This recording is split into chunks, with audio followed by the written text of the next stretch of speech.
Inventory management, in my opinion, is one of the most important roles of a general manager. It literally will make or break your profitability right now as far as the market goes. So if you're not managing inventory properly and being extremely strategic, you're going to fail, right? You're going to lose money. It's just as simple as that. Today, I'm joined by Josh Clinton, General Manager of Cape Coral CDJR. Josh delivers a masterclass in dealership efficiency, showing exactly how he's using ChatGPT to save hours, sharpen training, improve merchandising, and most impressively, double his close rate. This isn't theory, it's a blueprint for real AI-driven execution all dealers can copy, and it's 100% free. A big thank you to our sponsors for making today's episode possible: Lot Links, Cars Commerce, and Nomad Content Studio. And now let's get into the show. Josh Clinton on the CDG podcast. Josh, welcome. Yossi, thanks for having me, man. Thanks for coming on. We were just having a good conversation about used cars, and you brought out the good old go to retirement homes and see who wants to sell their car because they don't drive them anymore. Yeah, it's tough for them to give it up, but at some point they got to figure out what they're going to do with it. So, not a bad idea. Funny. I actually tweeted this like a couple years ago. A follower of mine had told me that he buys all his cars this way, literally like bulletin boards at retirement homes that they advertise a car, and then it went viral, like literally multiple times, same exact tweet, carbon copy, just went viral because people found it fascinating, and the craziness with the prices. Everyone wants to get a deal. Have you tried a strategy to acquire used cars, or do you just I haven't done it? I haven't personally. My friend Kevin has, and he's the one who gave me the idea. But I really should lean into it because here in Cape Coral, it actually is a pretty heavily populated area with retirees. So definitely something I should look at doing. But I haven't done it yet. I haven't gotten the balls, if you will, to go and start knocking on retirement home doors. But I should. I hear you. Tell us a little bit about your journey before we get into the nitty gritty of the business. You are the GM and managing partner at Cape Coral Chrysler Dodge Jeep Ram. How did you get to this point in your career? Short version elevator pitch. Dropped out of high school and figured out really quickly that I was good at this. Flipped a few cars on the side and just ended up in the car business, man. The traditional path, just selling cars, finance manager, sales manager, GSM, GM, partner. Wow. Just, kind of one step at a time. Why'd you drop out of high school? That's a very bold, it's not just like skipping a day. I mean, that's a big life decision. What compelled you to do that? Yeah. So I had already decided I wasn't going to go to college. It just wasn't for me. And at that point, I'm 16 years old and I had the, conversation with my mother, who actually, ironically, is a social worker for the Department of Education. And get out of here. Oh. Yeah.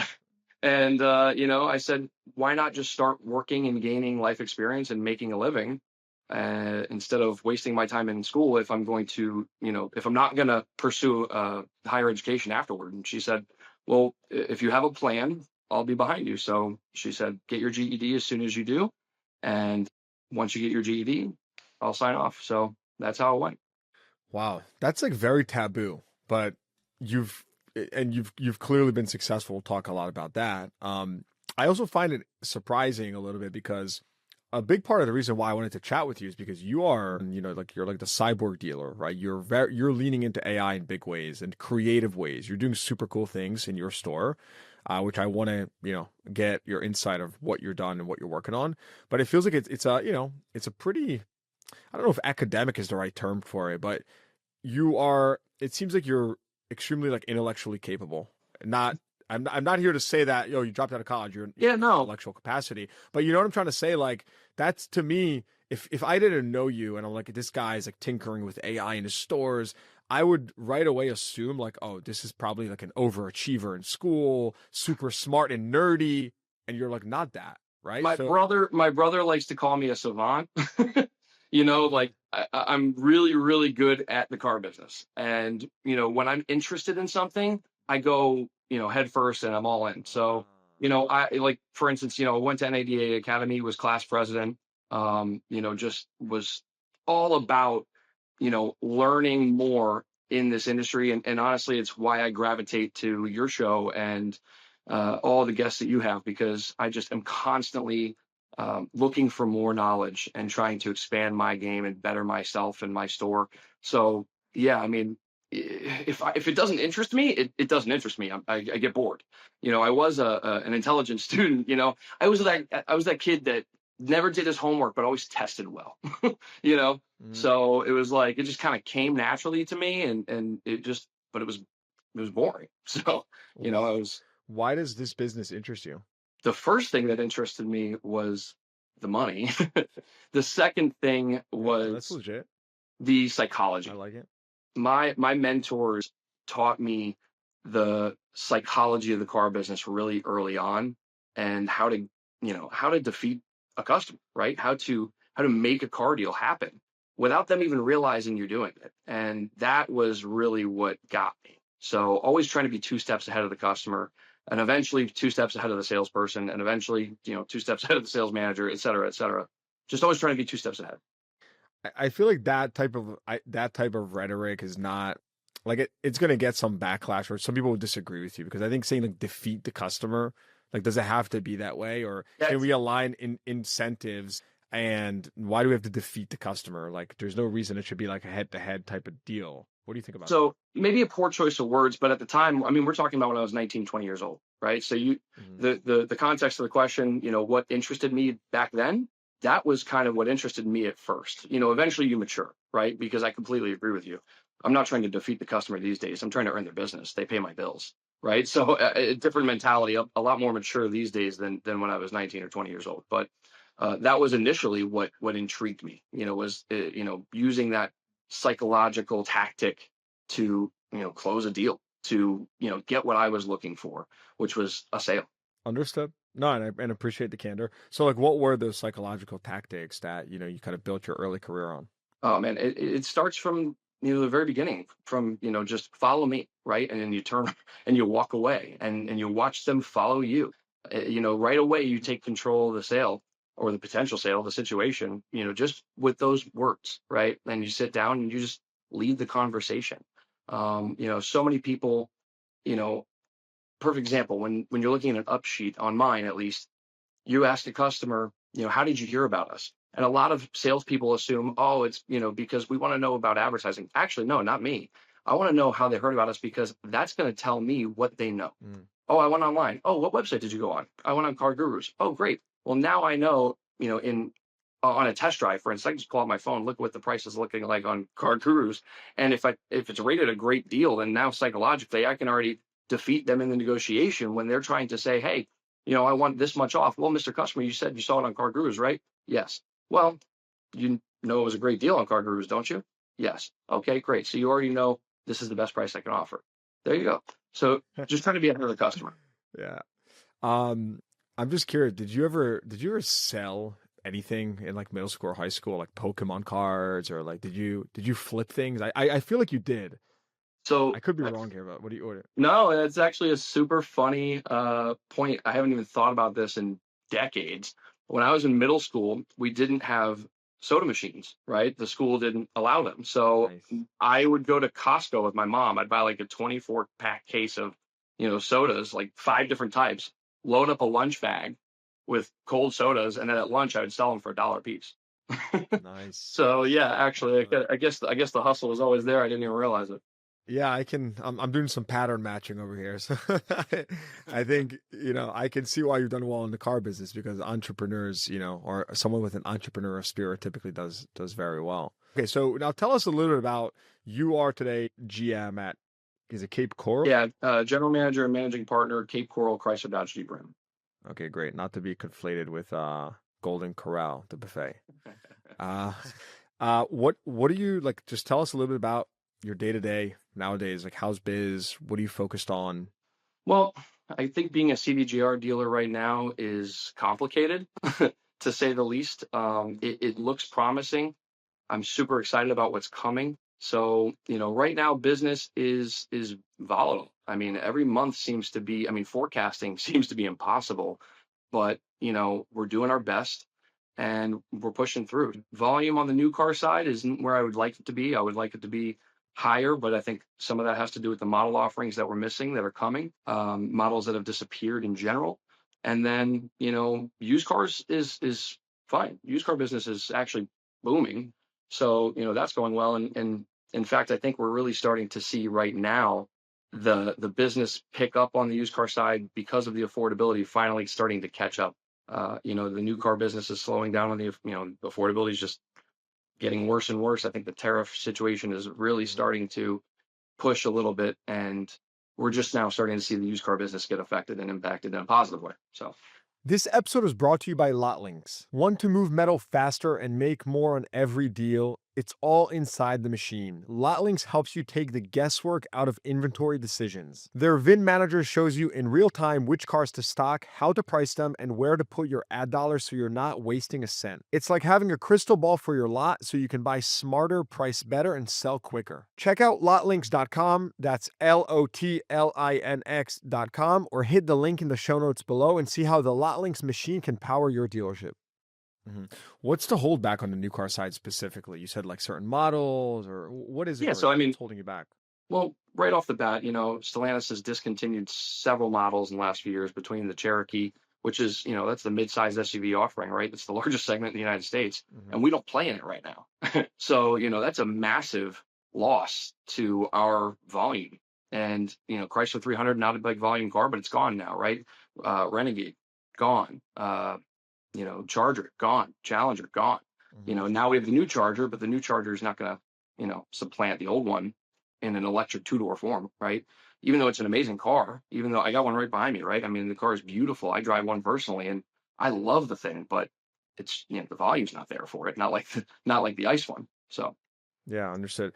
Tell me a little bit about your journey into tinkering with technology and AI in your store. I had a friend introduce me, an engineer friend of mine, to ChatGPT in January of 2023. So pretty much right after it had launched. So Mhm. I got the good fortune of being introduced to it really quickly. And from there, it's just my imagination runs wild, right? Like it's just, what can't it do? So, his advice to me was the best. It was push this thing to the limit, right? Just anything you can think of, throw it at this thing. And, sure enough, I mean, everything threw at it. Like, you've talked about it briefly in some of your episodes, using it for, data analysis, uploading a financial statement to it. Hey, find, what are the issues with this statement? Where the opportunities lie? Anything like, I mean, that was kind of where I started with it, and when I saw just how capable it was, I just continued to go down that rabbit hole, man, and I still do. So, that was really how it started. Okay, so let's go a layer deeper here now. What are you using it for today? Like, what are some applications, right? We're not talking about any vendor tools, I mean, we're talking about literally you playing with ChatGPT in your store. What are you doing with it today? This is someone everyone has access to, and Yeah. it's So, free to a certain extent. yeah. So basically, we have still not gotten into any of the AI vendors as far as like Impel or anything like that. We're still kind of figuring out where we want to go with it. So before that, he was even a thing. What, about a year ago, right? Was when text and email AI follow up was really kind of coming into the mix, other than like Conversica, which has been around for a while. I actually went into ChatGPT and built a GPT. So What does that I what does that mean? so when they allowed, GPT. yeah, so ChatGPT just continues to evolve, right? Like almost on a daily basis.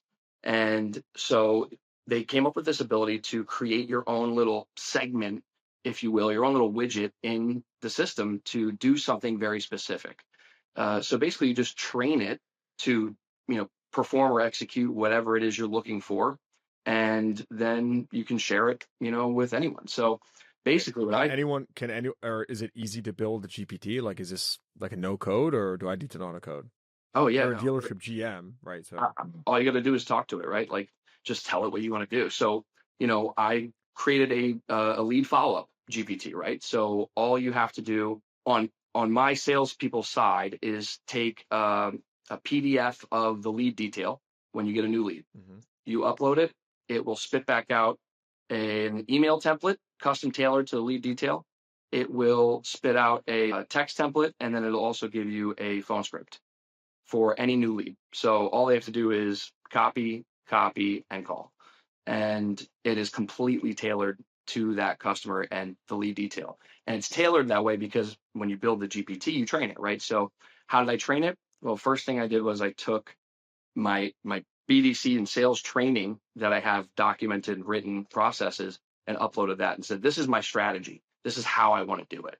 Then I uploaded my lead data from the last 12 months and said, these are my lead sources. So now it knows the lead funnel, and now it knows the high or low funnel leads and how to actually attack those sources specific to whether they're high funnel, mid funnel, or low funnel, right?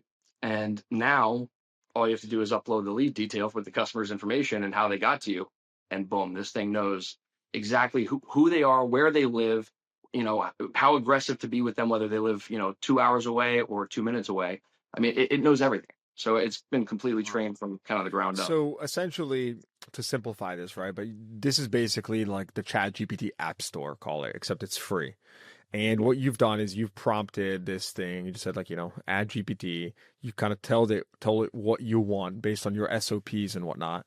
And now your salespeople with every lead. So walk me through this. Like, do they have to take literally every lead and upload it manually to ChatGPT now before they respond? That seems like pretty onerous. It's actually really easy. All they have to do is hit print on the lead detail. So, we have eLead, for instance. You just hit print. You save it as a PDF, upload the PDF to ChatGPT. Within 20 seconds, it has all 3 templates for your phone call, your text, and your email. Done. Just copy and paste. Wow. I feel like we're going to see this baked into the CRMs in like under a year at most, right? If this is something, yeah, well, I mean, if this is something you're doing manually and it's with ChatGPT, I mean, there's a simple API connection. I mean, boom, like that. There's no like this is going to be baked into the CRMs. There's no doubt about that. Okay, yep. So you've been doing this. How good is it? I mean, are you able to retrain it, change it, you personally? Like, do you control the GPT that everyone uses, or how does this work? Like, yep. Hypothetically right now, right? You have a sale and you want every single person's prompt that gets spit out to talk about a sale that you're starting. Do you just go into the GPT settings on your end, say, hey, add the, Labor Day weekend sale, and then every single person's prompt automatically does that? How does that work? Even better, I could just go into the GPT and edit it to tell it, hey, whatever the next, popular holiday sale that's coming up, mention that in every email template. And it'll do that just naturally and organically forever after that. Once I've trained it to do that, it'll be like, oh, like you just said, Labor Day sale, blah, blah, blah, whatever the next thing is. And it knows, right? I mean, ChatGPT is highly intelligent, so it knows what the next sale is going to be, right? So you're essentially, the way I view this is, you're the GM of the store. This is sort of your personal assistant in a way, right? And you are leveraging this. Let's press pause on this GPT that you built for your store. What else are you doing here? What other cool things are you tinkering with for your store, whether it be ChatGPT, something else? I'm sure you're doing other things or trying, experimenting. Yeah, I feel like I've touched on everything I can at this point. We do have Pam for our service calls, similar to Numa. So, they're, AI receptionist on that side. One of the interesting ones that I tried that I feel like I was a little ahead on was, if you've heard of Synthesia, again, back to like, using my own training manuals that I've already had, written for years. Well, I was able to take those and create an AI training video using a system called Synthesia. So essentially, it it creates a produced training video. Yeah, I love fully. that. Oh, so you took your SOPs cool. and you're like, you took your SOPs and you pretty much said like, turn this into a training video based on my written SOPs. Yep, and I was able to customize it with my store's showroom picture in the background with my logo. The guy. Wow. Yeah, the guy that was in the video, it's super realistic. I mean, it's pretty unbelievable.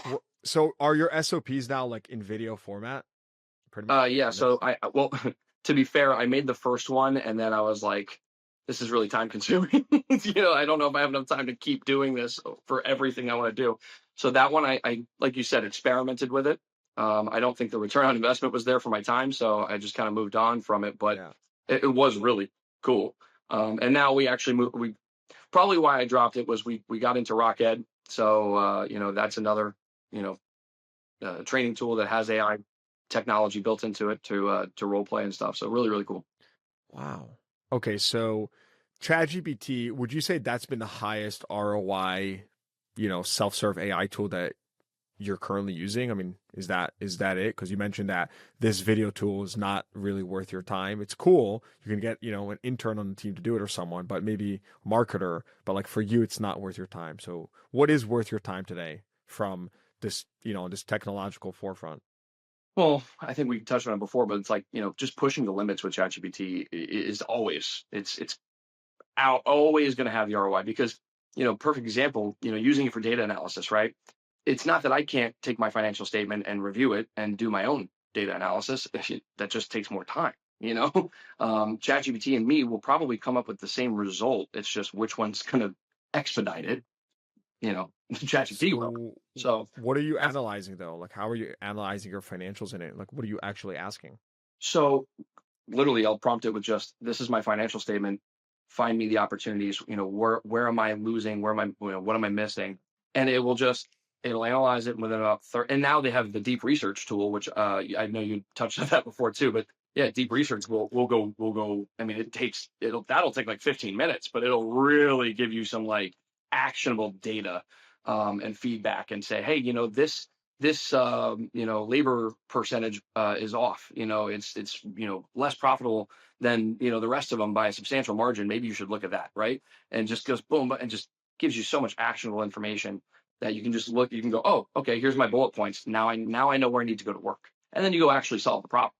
So, crazy thing about this deep research feature.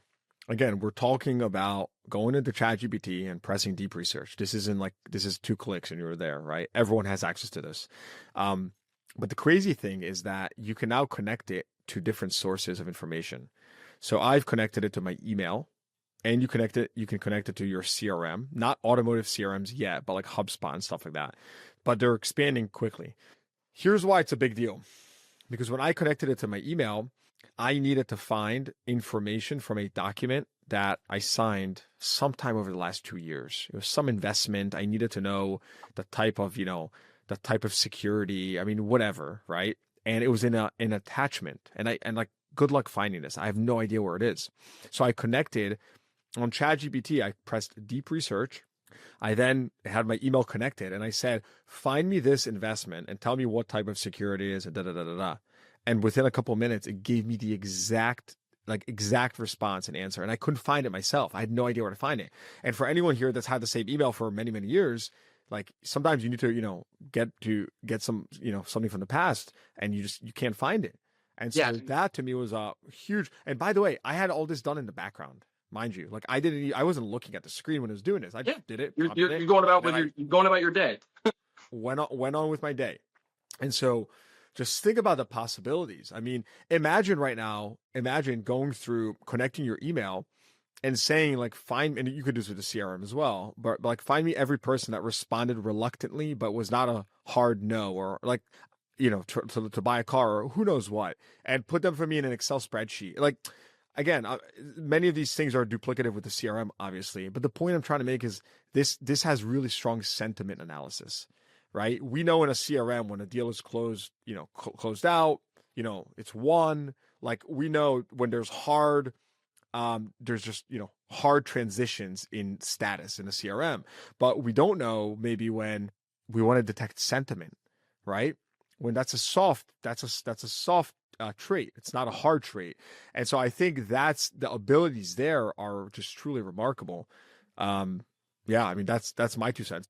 Going back to what you were saying, okay, so financial statement analysis, lead response scripts, and just copy for your salespeople. What else? Honestly, one of the first things I used it for was I had built the first GPT I actually built was for vehicle descriptions for vAuto, which is I still can't believe that vAuto doesn't have, a an AI, you know, description generator. But I've been using a GPT that I built for descriptions for probably 2 years. Really, really easy. So, again, just I trained it, hey, I'm building this description generator specifically for V Auto. It needs to be under 4,000 characters. Use emojis, make it stand out, blah, blah, blah. Right. And, by the way, don't do this and don't do that. So I trained it to be perfect so that literally all you have to do to get a vehicle description, completely a VIN specific vehicle description on a new car, upload a PDF of the window sticker. That's all you have to do. So just save the window sticker, upload it. So it's basically just save, drag, done, and just copy and paste. On the used car side, window sticker and Carfax. So now it's going to know it's a used car because it has the Carfax automatically because it's trained that way. And it's going to give you a perfect description on that vehicle based on the exact OEM window sticker in combination with the actual history from the Carfax. It'll highlight services that have been done. It's wild. So you get this, extremely detailed, pretty much perfect description. Wow. For V Auto specifically with the right amount of characters, with the right formatting, just like that. So you're doing all these things, and are you seeing any impact to top line, bottom line, like measurable impact? Like, are these nice to haves or need to haves? Where are we at on the spectrum at this point? Yeah, so absolutely.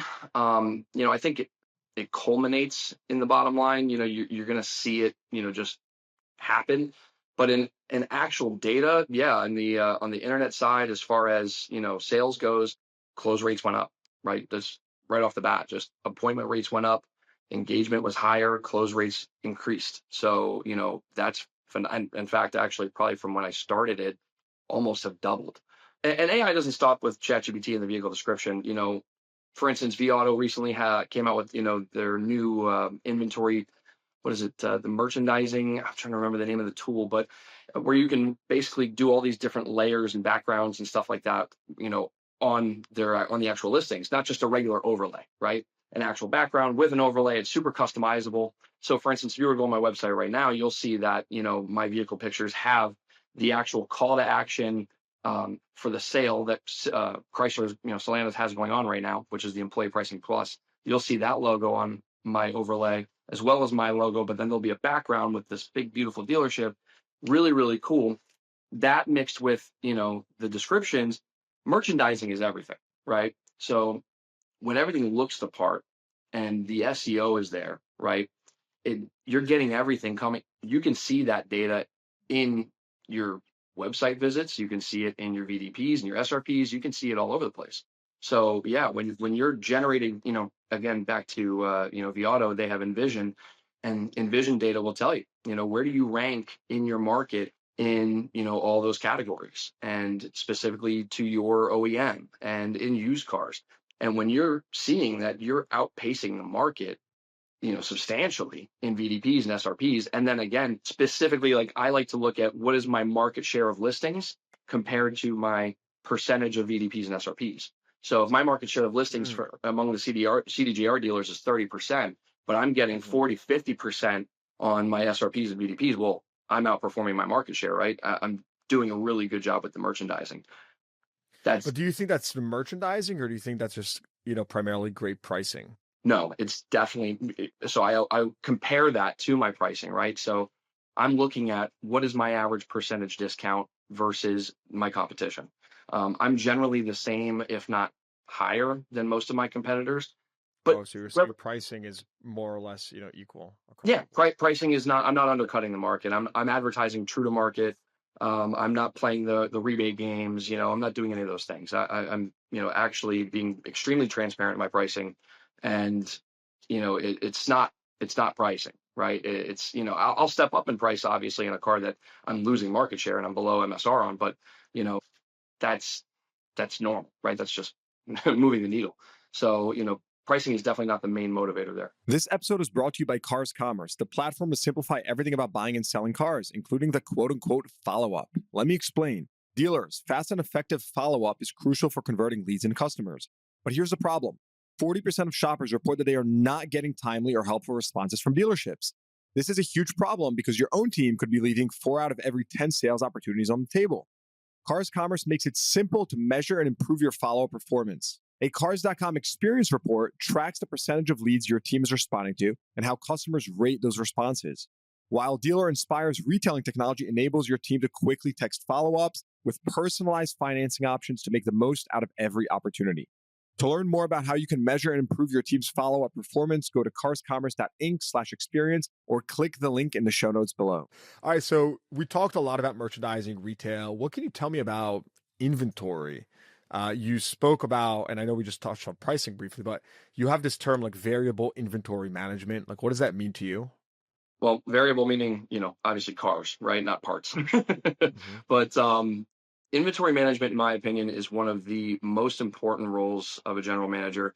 It literally will make or break your profitability right now as far as the market goes. So if you're not managing inventory properly and being extremely strategic, you're going to fail, right? You're going to lose money. It's just as simple as that. So it's something that I pay a lot of attention to personally. I order every single car myself because I have a very defined strategy that I've implemented and created kind of mentally over time, and it works. It's tried and true. What is that strategy? Well, obviously, it's looking at basics, right? Turn, just simple as that, right? How many am I selling? That's kind of where you start. How many am I selling? How many days supply do I want to carry?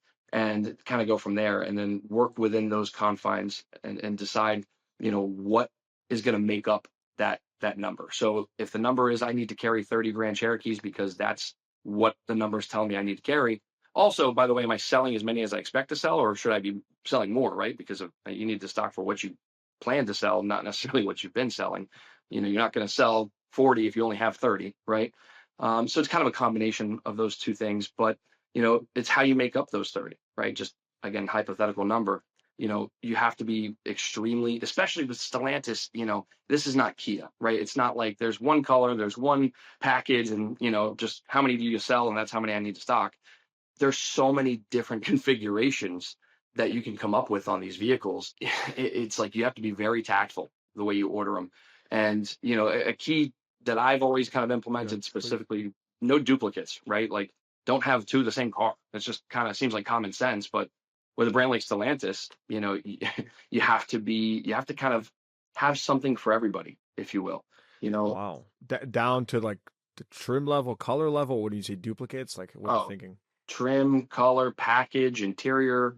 I mean, I get pretty granular with it, to be honest with you, but it works. Yeah. Are you at a point where you're analyzing inventory and, assessing what to buy and what to supply to bring in based on using AI or anything like that? Or are you still doing that manually? I've tried, but I haven't worked out the kinks. I don't know if it is having trouble reading the reports that I'm providing, or it's just not there yet. So I've tried, but so far it's just me so far this far. Yeah. All right. So before we table AI, is there anything else we should know? Any other, tips, alpha here? It's just, are you tinkering? Do you have any new experiments that you're working on now that maybe are not, fully implemented in the dealership? Anything else? I'm always tinkering with something. Like recently, even on my personal phone, I just got the M1 app from Motion, and now I have an AI voicemail. So if you were to call me right now, I don't like my phone's on do not disturb because we're having this conversation. So it goes to my voicemail. It's actually my voice in AI saying, "Hey, I'm a little tied up right now. How can I help you? What's going on?" And it starts a conversation and a volley back and forth with the person in my voice as if they're speaking to me. So like that's just on a personal level, something that I'm trying out to see how that goes. And then it'll actually give me a summary of the conversation of whatever they needed. And then at the end of the day, it gives me a recap of all the things. And then it actually creates a to-do And what list. is this called? What app is this? It's called M1. M1, is it free? No, I had to pay for it annually $120 for the year. So $10 a month. It was not free. It seems like something that when you think about salespeople, right? Especially with the fact that some days you're flooded with customers, other days you're not. And to have that ability as your voicemail, right? To not just get a voicemail, hey, I'm interested in that car or this car I was referred to you. Well, could actually have a conversation on a personal level and get that summary and already have that customer take a next action possibly. Like, what is it trained on? Like, is it trained on anything right now? Does it get it actually? Go ahead. Yeah, you can provide it with certain details, and then it's trained on those details. So it's mildly trained. It's not. Wow. It's not perfect, but it's pretty darn good. Call me after the show and you can try it out. Which begs the question, right? What happens to salespeople? Think about this, Well, right? If this thing can have a conversation with a customer as if it's me, sure, it's my likeness and my brand, my personal brand and all that, but if it can have a conversation, and it doesn't seem like we're far from that, and if maybe it can analyze student inventory better than you, like where are we headed over here? well, What do you think? ChatGPT can't take somebody on a test drive, right? Can't shake a hand. So, salespeople are always going to be there. BDCs, you Do never you think know. that matters? Do you think shaking a hand matters? Absolutely. Absolutely. It's a people business. We hear that time and time again. This is a people business. It's not car business. So, people make the difference. It's there's definitely ways that AI is going to enhance or change the industry. That's it's happening as we speak, and it's happening more and more every day. But I don't think salespeople is one of those ways. Really? Yeah, I genuinely don't believe so. Do you see any positions being eliminated? And I ask this as you are someone you're getting your hands dirty here. So you can see, across the corners a little bit here and what's next. Do you see any dealership roles being eliminated? Yeah. Not your dealership in general, like Yeah, dealerships no. across the country. I would absolutely say yes. It's just a matter of time and trial and error until we figure out which ones and how that's going to happen, right? But yes, for sure. Who do you think is the most vulnerable? I would say BDC personally. Honestly, I've never been a huge fan of the BDC concept in general. I started in the car business in the internet department because, when you're the young guy, they just say, "Oh, you're the young tech guy." Honestly, I don't know a thing about computers, but hey, I'll take it. So, I was a cradle to grave internet salesperson before BDCs came along. Mhm. And personally, my feeling is that BDCs just make salespeople lazy. Um, you know, why do you need a BDC when you have a whole staff of salespeople who are, true professionals that should be sitting making phone calls and following up on emails and text messages? They should be able to do that. So, um, But what if I'm BDCs working are, with customers? What if I'm working with customers? What happens now? if you have 20 salespeople, not all 20 of them are working with customers, right? So, you don't have to have leads on a round robin. You can have them just, picked out when somebody's available. And Yeah, but what if I worked with a customer today and then tomorrow they're going to call me at 9 a.m., but I'm with customers back to back at 9 a.m., so I don't get back to them till 9 p.m. and I've lost that customer. yeah, potentially, but if we're throwing AI into the conversation, then potentially not.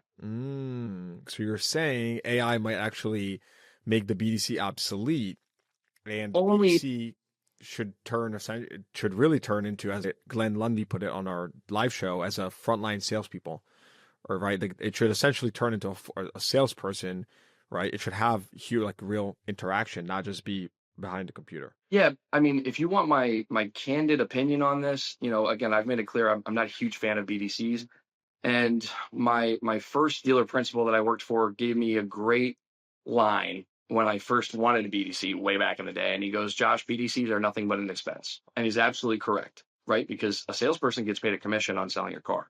A BDC is somebody that you're paying to be there when you already have a salesperson you're paying to sell the car. So he's absolutely right. And if you can eliminate that expense, then the question becomes, are you doing it, are you cutting off your nose to spite your face, or are you doing it in a way that makes sense? So yeah, I believe that AI, using AI to follow up in combination with people is going to be the path forward. Ideally, those people are salespeople, not a BDC. I see your point. I mean, look, I think AI changes the game. I think if you see the rise of voice AI as an example, uh, a big reason for that rise is it's literally the thesis that you're spelling out right here, right? It's that, and I've spoken to dealers. I literally had a dealer text me, and he's listening right now. He's a great follower of this platform and contributor. He just signed up with Mia and Mia AI. It's voice AI, and he was texting me. He was showing me the math. He was saying, "Hey, here's the math I'm running. If I implement voice AI, right? My thesis is that I won't have to, have X amount of BDC agents." So it's literally what you're saying, right? That is the opportunity essentially. Yeah, it has to be managed by people. So I think it's AI in combination with the salespeople and maybe, a BDC or internet sales director that oversees the whole process to make sure everything is working the way it should and flowing the way it needs to. There has to be some oversight. But yeah, if you can go from having an 8-person BDC down to having just 2 people that are streamlined on low funnel leads, and you're letting the AI work on the mid and high funnel stuff and driving it down, then ideally, in my opinion, that's the perfect world scenario. So look at this crazy opportunity right here, right? I just asked ChatGPT, I said, what is the total SG&A spend specifically on BDCs across all US dealerships? Give me a estimate and an average, right? So the total it did was 16,000 franchise dealerships, 35,000 total dealerships, including independents. BDC presence. Most franchise dealerships have some BDC function in-house or outsourced. Let's conservatively say 70% of franchise stores. So that would mean 11,200 have an active BDC. Yep. Assume that industry benchmarks put BDC labor plus tech costs at $20,000 to $50,000 a month, depending on structure and size. And then just take an average of 30,000 per month, right? And then you take that, you do 11,200 stores, dealerships with BDCs times $360,000 a year. That's BDC spend. That's $4 billion annually, right? And so if you take $4 billion annually and you just think about this for a second, this massive potential transfer of wealth from these BDCs to these AI companies, right?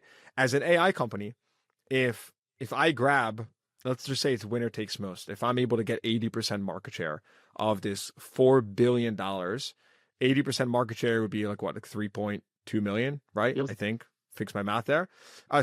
Billion, sorry. So that'll be $3.2 billion.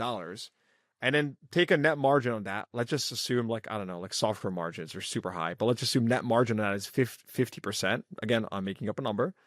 Then you're at $1.6 billion, and then throw a SaaS multiple on that. Let's just go 10x for shits and giggles. You've just created a $16 billion company.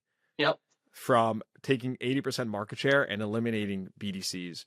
I don't want to sound draconian or I'm a geek into these things and I had to run this math real quick, but you essentially have an opportunity here, and 16 billion is conservative in my opinion if you really think about this long term. Sure. And again, 80% market share is a massive assumption, but there's a freaking opportunity here based on the thesis that you just spelled out. So the magic question is, do you still have a BDC? I mean, you said you work with a voice AI company. Yeah. I mean, what's the deal? I do, for multiple reasons. So again, I mentioned earlier, we have not actually put in an AI follow-up system yet. We are just the system that I have is working, number one. Number two, I'm looking for the perfect fit, right? And so far, I just haven't found the perfect fit. Something that's completely seamless, something that is everything that I want it to be. And the reason why is because, you settle for a vendor today and you're going to end up, who knows what they turn into and develop into. And then that perfect product comes and I've already, been doing business with this one and my people are used to this one. Like, it's just, then you're fighting an uphill battle of culture and no. So I want to have the perfect solution and then put in the perfect solution. In 18 months, how would you respond to that question in 18 months? Hopefully the perfect solution is there and it's already been implemented and we're on it. So we're on the precipice of a massive shift here in this business, and some very valuable companies will be created. And that is why we're seeing such an aggressive rise of voice AI, because there's a big opportunity here at hand. And I'm sure some people are going to pressure test some of my assumptions and be like, you're wrong. And that's fine. I just did this on the fly. But I hope you enjoyed it. And I hope that, they at least get some thinking about what's really the shifts happening in our industry, because this is real. And we've seen this game before, right? Like, you've seen this when, the rise of the internet, things changed. I think in a big way, the internet rose, and, transparency and all that came at the expense of margins. But nonetheless, I think that this is it's a time of lots of change. And I think BDC is, like you said, it's going to experience a big shock. Might be the first of those. But there's first use case, but there's going to be more. And, my advice to anybody who's not leaning into AI isn't to just lean in. It is to become the expert in your store. Because when you become the expert, you can see the different paths forward. You understand what's happening and where it's going next. And you can explain it to the people around you as well, and get that buy-in a lot easier when you're the most educated person on the subject matter. So how do you become the expert? Like, what's your take on that? If someone's listening, they're not comfortable with this stuff, right? listen, I'm sure lots aren't. it's subjective. It's subjective, right? Like I wouldn't even call myself an expert. I would just call myself curious. I just push the limits. Like my friend told me years ago when he showed me ChatGPT for the first time, he said, just whatever you can think of, if a thought enters your mind and you want to know something, enter it in and see what happens. And that rabbit hole, man, it'll just open up worlds for most people that they just didn't understand. Where, I mean, it's crazy. Like you said, your email story, right? I mean, that's a great example of just, AI doesn't forget, right? Like we forget, we're human. So that email is there and it knows where it is and it knows what it is and it's going to find that attachment, so we might forget, but it's not going to forget. And, you can just, there's just so many different things you can use it for today. And then where it's going is going to be insane. This episode is brought to you by Nomad Content Studio. Many dealerships are still getting social media completely wrong. They either ignore it, post inventory photos, or hand it off to someone on staff with no strategy. Meanwhile, the dealership down the street is racking up millions of views and turning those views into real car sales. That's where Nomad Content Studio comes in. They're the team behind the dealers you actually see online. Their system trains a videographer, tells you exactly what, who, and how to film, then storyboards, clips, the raw footage, and post the content daily across all your social platforms. They literally do it all for you. They're the same team behind some of the top dealerships and biggest automotive influencers today. I believe in them so much that I even personally invested in them. If you want your dealership to be next, head to trynomad.co. That's trynomad.co to book a call or click the link in the show notes below. Yeah, and now that I'm looking here, you can connect it now to Microsoft Teams, Dropbox. I mean, dude, this is just, it's crazy the amount of options. Yeah, Google Drive, everything. Oh, yeah. It's funny, before that happened, so I use Gemini in my Gmail for this exact reason. AI tool, yeah. Yeah, one, I only have Gemini because ChatGPT at the time didn't have that system where you could connect it to your email. So I was like, oh, well, they have Gemini, it's built into my Gmail, so now I have Gemini on the, side toolbar of my email, and it summarizes every email that I have, and it'll write any email I wanted to, and it, it's just, again, saves me a lot of time and effort. Yeah. Something I could do myself, but it'll take me 2 or 3 times longer to do everything myself than to just use the little summary tool. So what else is exciting to you? Like, what else is going through your mind nowadays? What are you thinking about other than needing different makes and models or better assortment at your stores and focusing on inventory and AI? What are you thinking about? What else? I'm constantly thinking about where we're headed. And you mentioned, AI is going to be a big disruptor, kind of like, we see social media right now is a big disruptor. And that's where I've started to put some attention. We hired what I dubbed a brand manager, and that's essentially, a social media manager, but we made that kind of a dual role. So their responsibility isn't just social media. We have a pretty interesting community here in Southwest Florida, and it's very involved. And, not only did we want to get into a little bit more philanthropy, right, but we also wanted to just, get the brand out there. So the brand manager with your community. Yeah, absolutely. And this point was opened in 2018. So we've only been here for 6 years. And, we are a big store. We do have a lot of brand presence, but even still, 6 years is still just 6 years when you're competing against somebody who's been there for 50. So, everything and anything you can do to get out into the community is what you need to be doing. So social media, that's one of them, right? And that's one generation maybe, or 2 generations maybe, that you're really appealing to. Are you working with Nomad on content? We're not working with Nomad yet, but I met your guys in New Orleans, and we got some conversations going then. So we'll see. They're doing a great job. Yeah, they're doing a great job getting dealers to adopt social, and they're completely full service. Yeah, that's definitely the thing that's on my mind now is trying to get into that world, and really push the limits and get the recognition as far as the store and the branding out there. I really want the community to be able to identify with us, and see that we're, the car business is, we're looked at like, we're the evil empire or something, in reality, we're just people, and we're really nice people, and we just want to do business with really nice people as well. So, letting them see the human side of this business and how friendly and fun, coming to buy a car here can be. That's kind of the thing that's on my mind now. And then not just doing that on social media, but actually out in the community, physically in person as well. Mm-hmm. You're an interesting guy, man. I'm just trying to work on things one day at a time. The biggest problem that I have, Yossi, is that I'm super ambitious. So, when I don't have Rome built in a day, it's kind of frustrating, but, you gotta remind yourself just one day at a time, and it's just a constant battle every single day to just stay on top of it and move on to the next thing and the next thing. But, it's fun, man. That's what I love about this business. That's why I think I've enjoyed it so much. Is there's a new challenge every single day. There's always something. There's never a dull moment in this business. Absolutely. I mean, just it's like never stops, never stops. Yeah, I hear you, man. Josh, wow, this has been super cool. I've had, a ton of fun. It seems like you're really at the forefront here, doing a great job with just, pushing your store forward. And just the way you're thinking about things, it seems like you really have a good head on your shoulders.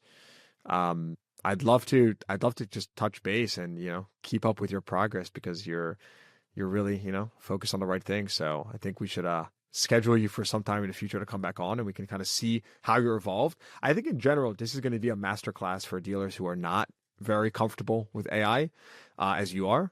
And just to see, the capabilities when you are creative and you tinker with something and what can be done. So I'm really excited for that. Before we wrap up, any final thoughts, any questions? I mentioned earlier, you can maybe throw this plug in there if you want it, or you can cut it out. But I'm thinking about starting a podcast. In fact, I'm not thinking about it. I'm going to do it. Famous last words. Absolutely. You know what? Absolutely. But if I don't do it now, I'll never do it. So I'm gonna give it a try, and we'll see how it goes, man. The only way you can do it is by starting it. So like I said, one day at a time, you give it a shot, and we just keep moving forward. And I think that's a great thing. Some unsolicited advice, right? But ask yourself, how are you going to be different, right? Why will someone listen? What are you going to bring to the market that does not exist? Why will someone listen to this? And ultimately, what emotion can you trigger that will compel that person to share it, right? Why are they going to listen to the content and want to share it with someone else, right? What is it going to be about the conversation? It's a lot of trial and error, a ton of experimenting, but that's my only advice, right? Like really try to create something that is just different. What's going to resonate? Yeah. Yeah. And that's an experimental process. When I started this podcast, I was doing monologues, like me talking to the camera. And then by episode 4, I ran out of content. I was like, I don't know what to talk about. It's so fun. You just answered something for me, by the way, because again, launching the podcast, doing my first interview this week after this. In fact, I wanted to use this as an opportunity to learn how you do it. So I could be like, oh, okay. So, that way I don't have too much trial and error. Maybe I cut down on it a little bit, right? So I went to go listen to your first episode. And sure enough, first 4 episodes are gone. So because they're not even. You just answered that for me. Well, and by the way, like that's not something like you don't have. Like some people, delete the old stuff. Some don't. I didn't have to delete those monologues, but they're just not relevant. You know what I mean? Like the thesis for the show is auto business, it's learnings, it's candid conversations, and those monologues are just not relevant at this point. So I was like, it's confusing. So I was like, just get rid of those. But yes, that's the reason why. It's because the show completely pivoted by episode 4 or 5 when, I was just experimenting. And similar to you, I needed to create. I needed to try something. I didn't wake up one day and say, let me go record my voice. Right. I you know what I mean? I had some interesting information and I wanted to deliver that information in a more compelling channel, and that happened to be voice and podcasting, and eventually that evolved into more interview style, which I personally enjoy more. We've done over 250 episodes, I think, including Daily Dealer Live at this point. So it's been a ton of fun, and like the other thing with this media game, Josh, is that it's all about consistency. And again, you could say that about anything in life, but it really is media. If you look at charts of media's growth, I mean, you got to be consistent. And, suddenly you're doing 50 episodes and you take a spike, 150 episodes, another spike. We just took another spike in listenership like 30 episodes ago. So it's just continuing to put out content day in and day out, so that, your name really gets cemented out there. But, lastly, I'll say, and sorry, I'm kind of getting No, please, here. the advice is great, man. I think the best thing is like, I learn from other hosts, right? Like I'm very, I just try to listen and learn and see what other hosts do. Like, how are they doing it? How do they start? What type of questions do they ask? Do they freeform? Do they follow a script? How deep do they get? Like, you just want to see, how do they navigate the conversation? Yeah. Right? What keeps it interesting? So I think I consume a lot, and I think it's like a dealer. Like, you look at other dealers, right? You want to mystery shop them, right? You want to know, like, what are my peers doing? How are they doing it? Right? So, I try to do that like very, very frequently so that I can keep getting better and deliver better information in a better way. But again, I'm far from perfect. I'm, continue to evolve my style. And most importantly, just being myself. Like, I don't apologize, from being myself. You want to just, and I don't say that from a content perspective. I say just the way I deliver, the way I remark. You want to ultimately be yourself. Otherwise, you can't do this stuff so consistently. I think that's why your content specifically resonates with the industry so well, is because you don't hold back, right? I feel like you ask tough questions to important people that they don't necessarily want to answer, but when they get hit with it, they have to, right? And it's like, I remember specifically you had that executive from Nissan on somewhat recently, and you asked him some tough questions, and the guy had to, give you the answers, and thankfully he was candid, but he just said, hey, we're doing bad at this. This is where we failed, and and it's like, well, it's just great to hear the accountability on the other line, where it's like, man, surprised he asked that question, but more surprised that he got the answer. Just those are the conversations that I think we all really enjoy hearing from you. So it's been awesome watching what you've been doing, and just it's been something that's inspired me to see if there's anything I can contribute out there. If I can't, then God bless me, I'll move on to something else. But I feel like there's a conversation that I good luck, man. Keep crushing it, and keep tinkering with AI. So let us know as you come up with new cool ideas and tricks, and we'll make sure to spotlight and highlight on the platform. So Josh Clinton, CDG Podcast, thanks for coming on. Hey, thanks for having me. All right. Hope you enjoyed that episode. Please give the podcast a rating, consider subscribing to the show, and check the show notes for links to what we talked about. Thanks for tuning in. I'll see you guys next time.